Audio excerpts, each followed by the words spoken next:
Penyaluran program Bansos Beras Keluarga Sejahtera atau Rastra sekaligus sosialisasi pendistribusian beras bantuan sosial gratis ini dihadiri ratusan warga yang kurang mampu dan berpendapatan sangat rendah.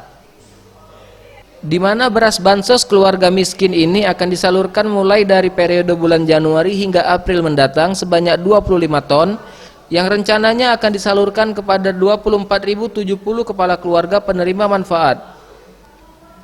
Dalam penyaluran Bansos Rastra Kabupaten Musirawas, masing-masing penerima manfaat akan mendapatkan 10 kg beras setiap bulan secara gratis.